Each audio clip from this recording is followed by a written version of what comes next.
안녕하세요. 나주겜입니다. 2019년 3월 11일 월요일 매수매도 약화로 들어왔습니다.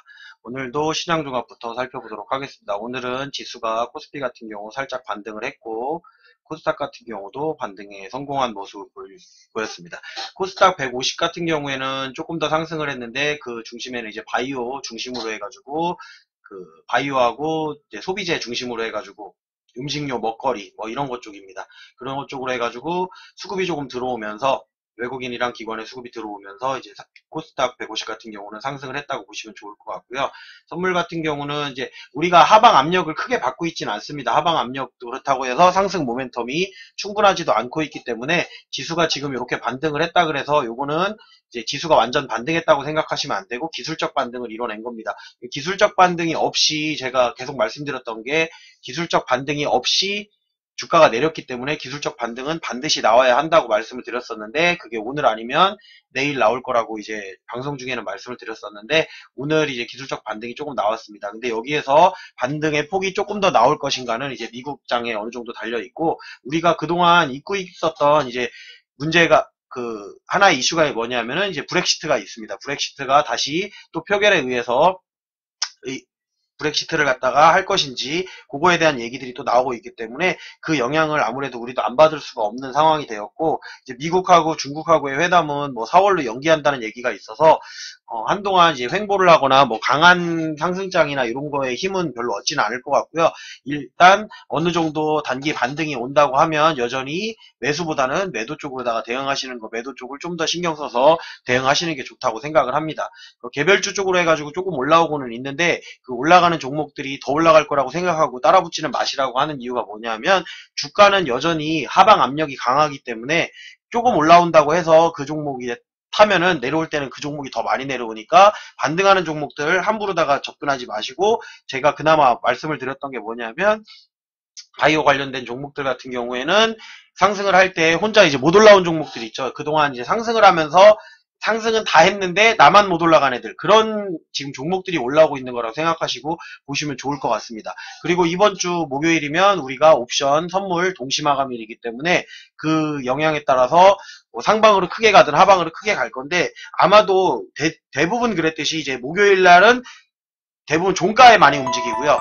그 수요일 날 방향성을 미리 정한다고 생각하시면 돼요. 방향성을 어쨌든 수요일 날 정도에 정하기 때문에 내일 반등이 나오면서 제 생각에는 내일 반등이 나오면서 어느 정도 큰 상승을 보여주지 않는 종목이라고 한다고 하면 그 종목은 크게 오르지 못할 것이다. 그리고 반등이 나온다고 하더라도 내일이랑 모레 정도 해가지고 조금 많이 오른 종목들 같은 경우는 매도로 대응하시는 게 맞지 않을까라는 생각이 듭니다. 그러고 나서 계속 상승을 해야 되는데 그런 흐름을 보여주고는 있지 않아요. 왜냐하면은 지금 개인들이 여전히 매수를 이렇게 하고 있잖아요. 많이는 아니지만 개인들이 이렇게 매수를 하고 있고 반등을 이끈 주체가 누구였냐면 기관이었는데 그 중에 금융투자였습니다. 금융투자 같은 경우는 제가 말씀드렸다시피 차익 거래를 갖다가 주로다 해서 수익을 창출하는 이제 매수 주체이기 때문에 여기가 이렇게 매수가 들어온다고 그러면 조금 올리다가 다시 내려올 확률이 있습니다. 그리고 연기금 같은 경우가 뭐 바이오 쪽으로 해가지고 조금 물량을 좀 담았어요. 담긴 담았는데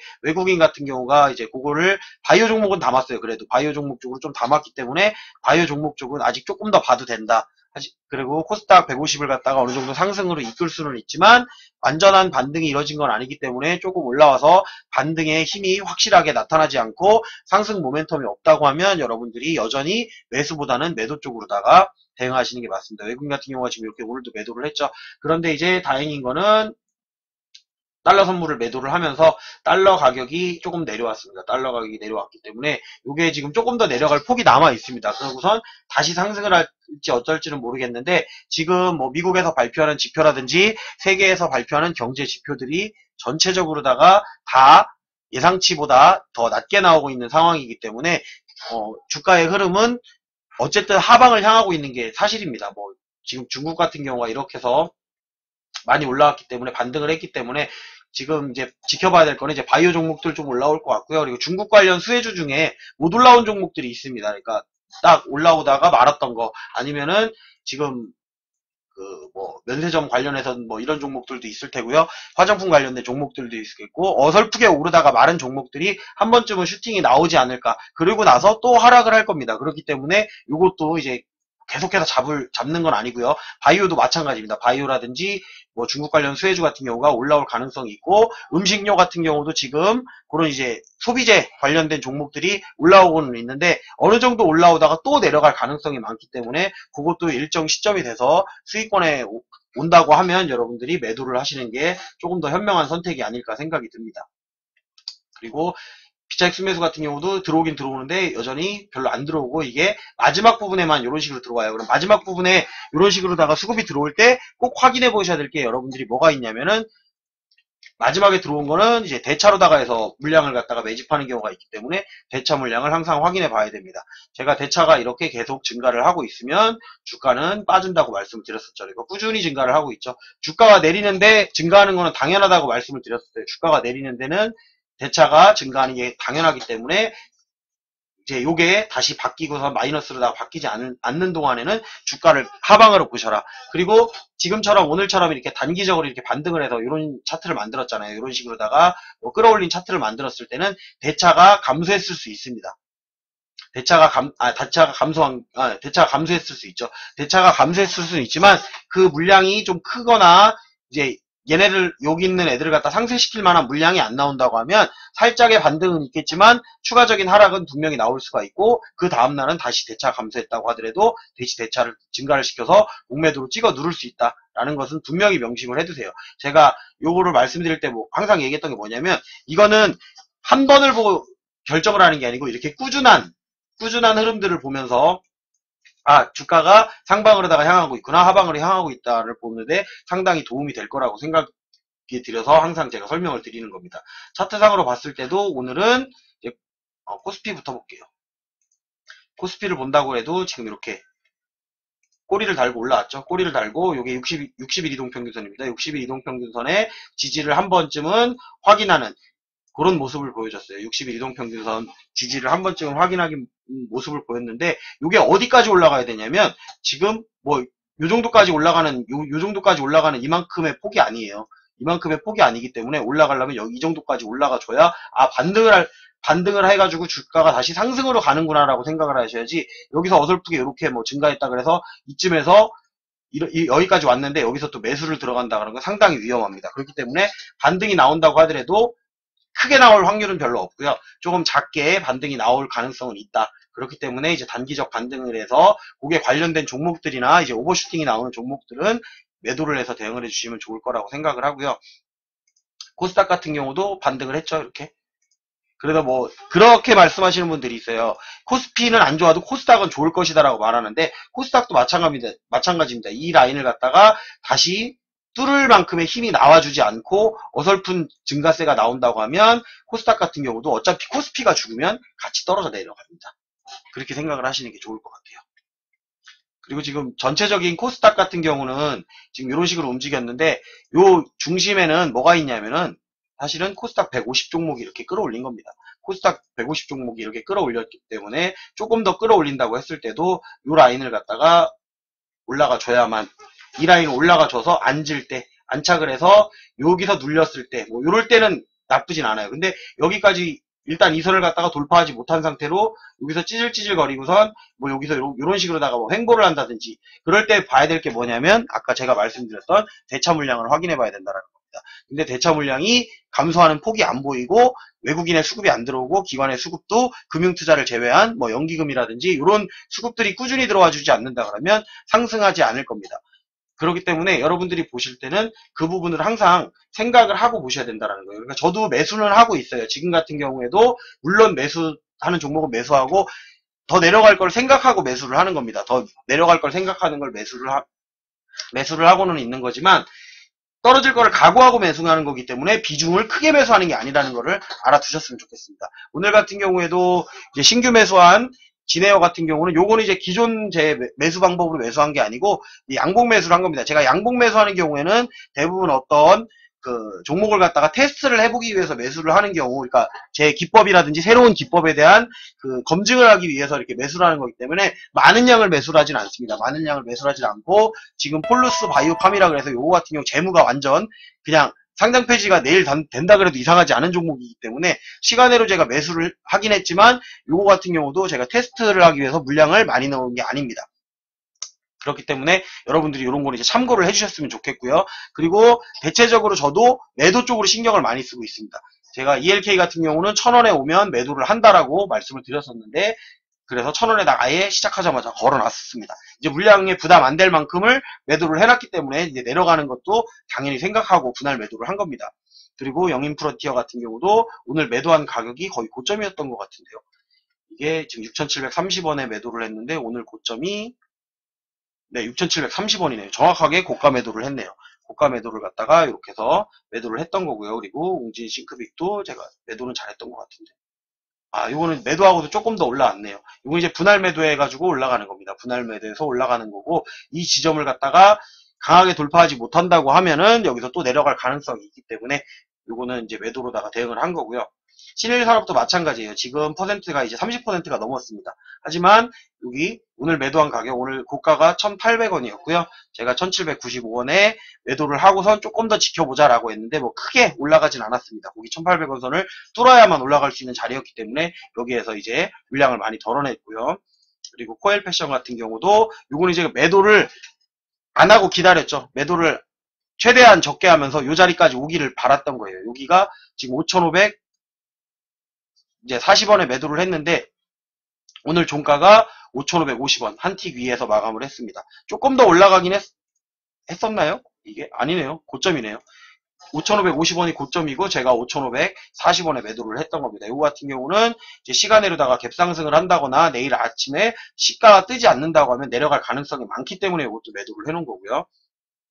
그리고 아리온 같은 종목은 제가 지난번에 말씀드렸다시피 이것도 상당히 재무가 안 좋은 종목이기 때문에, 그리고 제 시청자 중에 한 분이 물려있다라고 해가지고 제가 조금만 매수해서 올라갈 자리라고, 그러니까 저도 같이 그 운명을 함께 하겠다. 물론 그분은 이제 퍼센트가 마이너스가 많이 나 있는 상태지만 제가 이제 매수를 해서 매도 타점을 잡아드린다고 말씀을 드렸기 때문에 이거를 갖다가 매수를 했던 거고요. 그래서 이제 오늘 첫 번째로 나 이제 분할 매도를 시작을 한 겁니다. 분할 매도를 하고 조금 더 올라간다고 하더라도 뭐 추가 매수를 하거나 이러지는 않는 이유가 위험한 종목이라고 분명히 말씀을 드렸어요. 제가 위험한 종목이기 때문에 이런 거는 작게 매수했지만 이제 수익률 자체로는 지금 18% 정도 수익이 나와 있기 때문에 이거는 이제 매도만 해서 대응하는 방식으로다가 가져갈 생각입니다. 그리고 장이 내려간다고 했을 때는 이런 종목들 같은 경우는 이제 끝도 없이 내려갈 수 있기 때문에 어느 정도 지점에 와주면 매도를 하는 게 맞다라고 보는 거고, 요것도 마찬가지예요. 저기랑 그 ELK랑 마찬가지로 1,000원 정도, 1,000원 정도를 보고 가는 겁니다. 1,000원 정도에서 약간 오버슈팅이 나온다고 했을 때 뭐 1,000원에서 어차피 1,100원, 200원 정도에서 전량 마감을 할 생각으로다가 가져가는 건데, 그 가격을 안 준다고 하더라도 일단 매도를 해서 수익을 갖다가 지금 챙겨놨기 때문에 조금 더 올라갔을 때 매도 한 번 정도만 더 하고 나면은 이제 마이너스가 웬만큼 나서 뭐 상장 폐지가 돼도 걱정 안 할 만큼의 물량을 남겨놓고 지켜보는, 이제 그렇게 하고 그걸로다가는 공부를 한다든지 아니면은 그냥 손절을 해서 마감을 짓는다든지 이렇게 할 수가 있습니다. 근데 저 같은 경우는 성격상 물량을 사놓은 물량에서 마지막에는 한 주든 두 주든 남겨놔요. 그렇게 남겨놓기 때문에 대부분 제가 매도하는 거를 여러분들이 보실 때 분할 매도라고 확인이 되는 겁니다. 제가 한 주만 남겨놓고 팔아도 분할 매도예요. 저는 정말 진짜 다 팔았을 때만 전량 매도라고 이제 적어 놓습니다. 근데 전량 매도를 하고 나면 항상 조금 더 올라가요. 근데 이제 그거에 대한 욕심을 내지 않기 때문에 이 정도에서 물량도 크고 좀 비중도 있는 상태에서 매도를 해버리면 전량 매도를 해도 더 올라가는 거에 대해서 한 주를 남겨놓든 두 주를 남겨놓든 그거는 의미가 없잖아요. 그렇기 때문에 이제 그거 같은 경우는 전량 매도를 해서 이 종목은 앞으로는 이제 한동안은 안 볼 것이다 라고 해서 전량 매도를 하는 거고요. 분할 매도 해가지고 이제 고점 잡아 나가는 연습을 하기 위해서 분할 매도를 해놓고 일정 물량을 남겨놓고선 또 분할 매도로다가 대응을 하는 그런 방식을 쓰고 있습니다. 그래서 수익은 챙겨놔야 되기 때문에, 왜 주식을 계속 해야 되잖아요. 그렇기 때문에 그렇게 하는 거라고 생각하시면 되고, 폴루스 바이오팜 같은 경우도 매수를 하기는 했는데 이것도 제가 물량을 많이 매수해 놓지 않았습니다. 일단 재무가 안 좋은 종목 같은 경우는 비중을 상당히 줄여서 매수를 합니다. 그러니까 비중이라고 한다고 하면 제가 일반적으로 매수를 할 때 저 같은 경우는 종목이 많다 보니까 대부분 매수를 할 때 그 비중으로다가 해서 매수하는 게 있고, 이렇게 이제 폴루스 바이오팜이라든지 아까 그 아리온 같은 이런 종목들 같은 경우는 어떻게 매수를 하냐면 비중 관계없이 이렇게 매수합니다. 올라갈 거는 같은데 혹시라도 내가 이게 물려서 상장 폐지가 되거나 거래 정지가 돼도 내 전체 계좌에 타격을 안 입을 만큼, 그래서 몇십만 원 정도, 그냥 그 정도 금액으로다가 요 정도 몇십만 원, 한 30만 원, 뭐 40만 원, 어떤 건 50만 원, 그러니까 그 재무 정도에 따라서 이걸 혹시 물려서 내가 잘못되더라도 내 전체 계좌에 문제가 안 생길 만한 돈. 근데 의외로 또 이런 것들이 수익을 또 줍니다.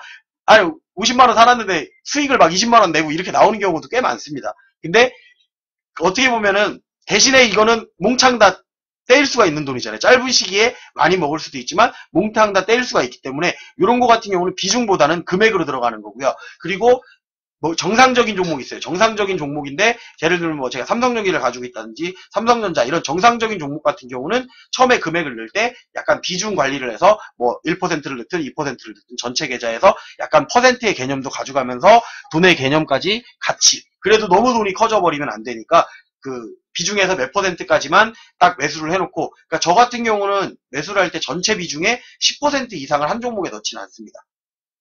그래도 이제 나중에 되면은 그 10%를 넣은 종목이 8%가 되고 7%가 돼요, 비중이. 왜 그러냐면 수익이 나잖아요. 그럼 전체 계좌가 상승을 하기 때문에 그 퍼센트가 낮아지기 때문에 나중에 그걸 놔둔다고 하더라도 아래 내려갔을 때 전체 계좌에 퍼센트를 조금 더 넣을 수가 있는 추가 금액이 생기기 때문에 전체 계좌만 불린다고 하면 그 계좌의 그 한 종목에 대한 비중은 자연스럽게 줄어들게 되는 겁니다. 그렇기 때문에 여러분들도 그런 생각을 하고선 매수를 하면 전체 계좌 관리가 중요한 거지 한 종목에서 수익을 뭐 지금처럼 뭐 50만원 넣는데 20만원 넣는데 이게 중요한 게 아니에요.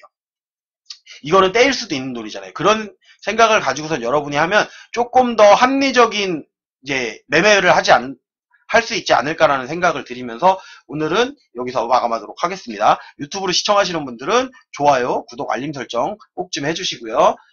방송은 여기까지 하도록 하겠습니다.